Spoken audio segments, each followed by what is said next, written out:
Hello दोस्तों। आज हम जैनेंद्र कुमार जी की कहानी अपना अपना भाग्य से जुड़े कुछ प्रश्नों को देखेंगे।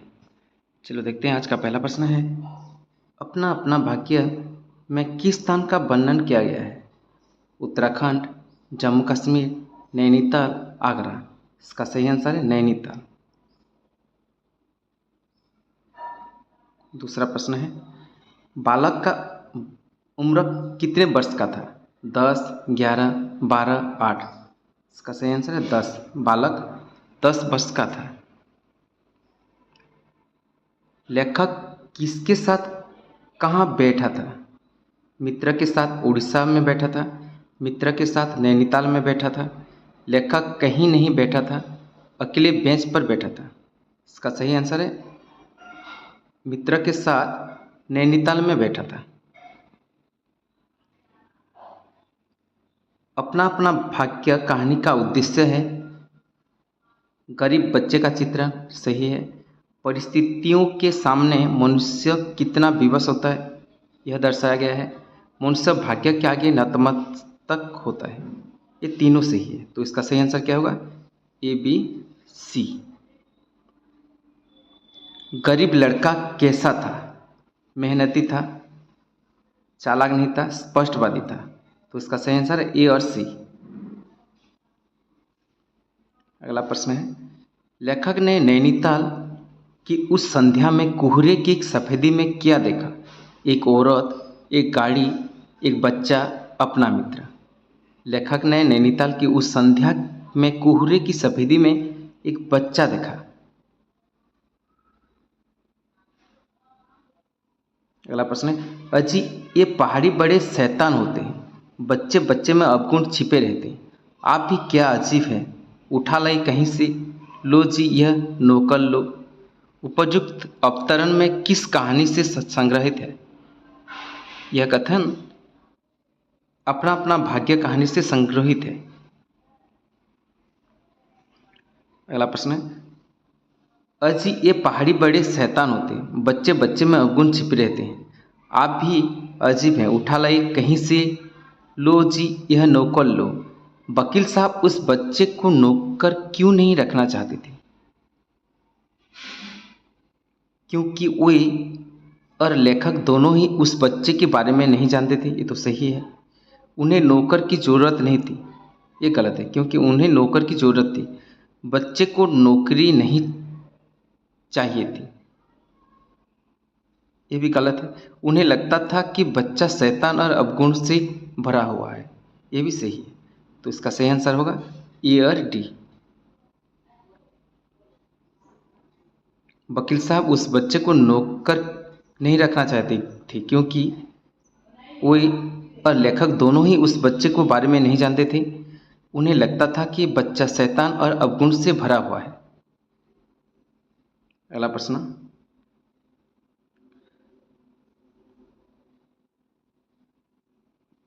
पर बतलाने वालों ने बताया कि गरीब के मुंह पर छाती, मुट्ठियों और पैरों पर बर्फ की हल्की सी चादर चिपक गई थी, मानो दुनिया की बहियाई ढकने के लिए प्रकृति ने सबके लिए सफ़ेद और ठंडे कफन का प्रबंध कर दिया था।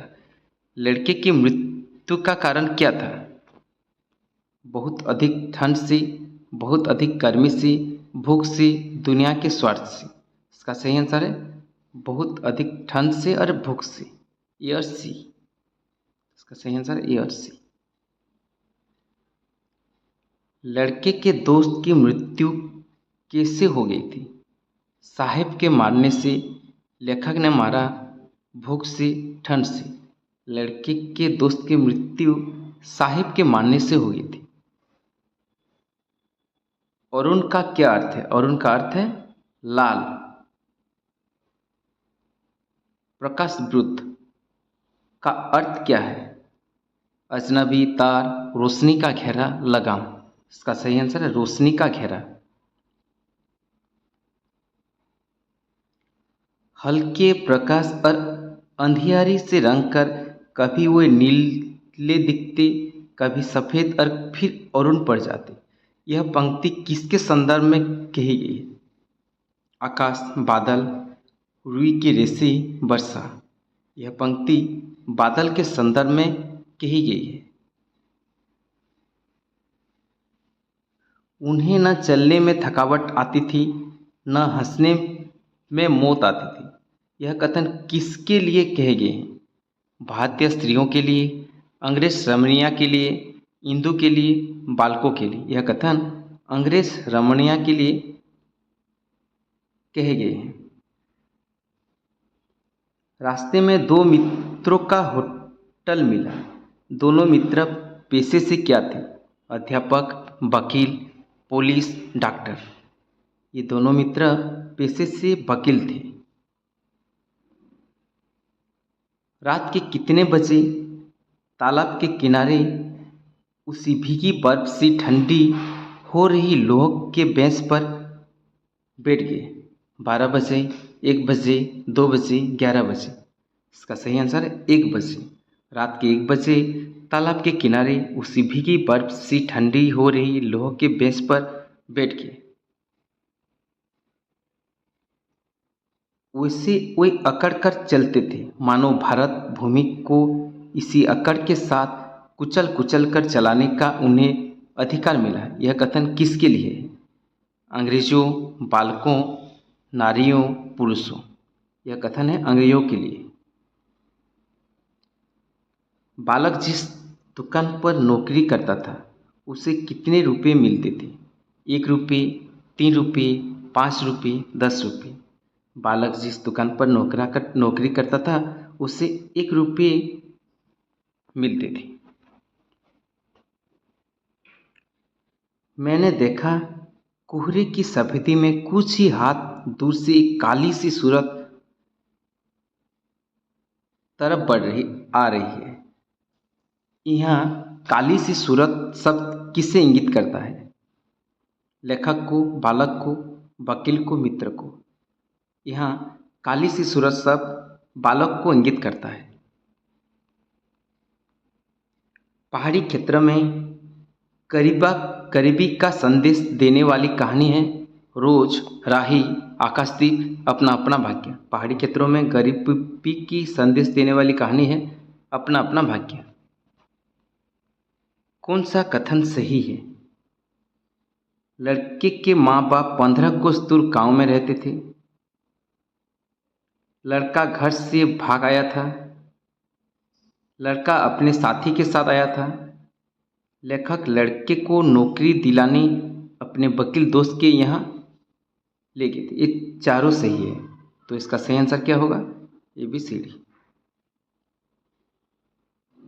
कहानी के अंत में जब लड़का मर जाता है तो कौन कहता है कि अपना अपना भाग्य? लेखक, वकील, लेखक का मित्र, लेखक और लेखक का मित्र दोनों। तो इसका सही आंसर है लेखक और लेखक का मित्र दोनों। अपना अपना भाग्य कहानी किस संग्रह से प्रकाशित हुआ? वातायन, जयसंधि, जड़ की बात, पाजिब। अपना अपना भाग्य कहानी वातायन कहानी संग्रह में प्रकाशित हुआ। लेखक और उसके मित्र ने लड़के की कितनी आर्थिक सहायता की? 5 रुपये, 10 रुपये, 20 रुपये। इनमें से कोई नहीं। तो इसका सही आंसर है इनमें से कोई नहीं। लेखक और उसके मित्र ने लड़के की कोई सहायता नहीं की।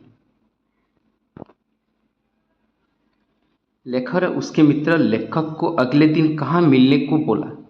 Hotel C pub, hotel Taj, hotel D pub, hotel American. लेखक और उसके मित्र ने लेखक को होटल डी पब मिलने को बोला। इस कहानी में लड़का भागकर आजीविका के उद्देश्य से कहाँ पर आए? दिल्ली, कलकत्ता, मरीगंज, नैनीताल। इस कहानी में लड़का भागकर आजीविका के उद्देश्य से नैनीताल आए। मानव दुनिया की बेहयाई ढकने के लिए प्रकृति ने सब के लिए सफ़ेद चादर और ठंडे कफन का प्रबंध कर दिया है। यह कथन किसका है? लेखक का, मित्र का, बालक का, वकील का। यह कथन है लेखक का। अगला प्रश्न है, स्थापना है अपना अपना भाग्य कहानी में सामाजिक विषमता की समस्या को एक 10 वर्षीय गरीब, असहाय और अनाथ बालक के माध्यम से उठाया गया है। तर्क है, इस कहानी का अंत मनुष्य की संवेदनहीनता की ओर संकेत करता है। ये दोनों कथन सही है, तो इसका सही आंसर होगा ए और आर दोनों सही। अगला है, स्थापना है अपना अपना भाग्य कहानी में एक असंपन्न धनाढ्य उच्च वर्ग है तो दूसरी तरफ पहाड़ी गरीब लड़का। तर्क है, उच्च वर्ग द्वारा निम्न वर्ग के प्रति उसके हृदय में सच्ची दया, भावना और सहानुभूति को मानवीयता के आधार पर चित्रित किया गया है। ये दोनों कथन सही है, तो इसका सही आंसर होगा ए और आर दोनों सही। अगला प्रश्न है, स्थापना है अपना अपना भाग्य कहानी में एक 10 वर्षीय बालक जो भूख से पीड़ित होकर घर से भागकर मृत्यु को प्राप्त कर लेता है। तर्क है, समाज के अमीर बुद्धिजीवी लोग उस बालक की मृत्यु को उसका भाग्य समझकर अपने कर्तव्य को पूरा मान लेते हैं। ये दोनों कथन सही है, तो इसका भी सही आंसर होगा ए और आर दोनों सही। अगला प्रश्न है, अपना अपना भाग्य कहानी किस शैली में लिखी गई है? वर्णनात्मक, विवरणात्मक, व्याख्यात्मक, संवाद शैली। यह कहानी संवाद शैली में लिखी गई है। अपना अपना भाग्य कहानी का पात्र कौन सा नहीं है? वकील, कथावाचक, पहाड़ी बच्चा, डॉक्टर। इस कहानी का पात्र नहीं है डॉक्टर। स्वार्थ जो कहो, लाचारी कहो, निष्ठुरता कहो या बेहयाई, प्रस्तुत कथन किस कहानी से अवतरित है? अपना अपना भाग्य, गैंग्रीन, आकाशदीप, तीसरी कथन। यह अपना अपना भाग्य कहानी से अवतरित है। अपना अपना भाग्य कहानी के आधार पर कौन सा कथन असत्य है? इस कहानी में पर्यटकों का वर्णन है, ये तो सही है। यह कहानी देश में व्याप्त गरीबी का यथार्थ चित्रण है, ये भी सही है। इस कहानी की शुरुआत चंडीगढ़ से होती है, यह गलत है क्योंकि इस कहानी की शुरुआत नैनीताल से होती है, नैनीताल। मनुष्य और पशु के बीच मनुष्यता एकमात्र अंतर है, यह कहानी में चित्रित है, ये भी तो सही है। तो इसका सही आंसर क्या होगा? अपना अपना भाग्य कहानी के आधार पर कौन सा कथन असत्य है? तो इसका सही आंसर होगा इस कहानी की शुरुआत चंडीगढ़ से होती है, यह कथन असत्य है क्योंकि इस कहानी की शुरुआत नैनीताल से होती है। अंतिम प्रश्न है आज का, एक गरीब बालक के जीवन की त्रासदी किस कहानी में बयां होती है? राया नीरबंसिया, अपना अपना भाग्य, लालपान की बेगम, गैंग्रीन। तो इसका सही आंसर है अपना अपना भाग्य। एक गरीब बालक के जीवन की त्रासदी अपना अपना भाग्य कहानी में बयां होती है। इस तरह वीडियो देखने के लिए चैनल पर जुड़ी रहिए। धन्यवाद।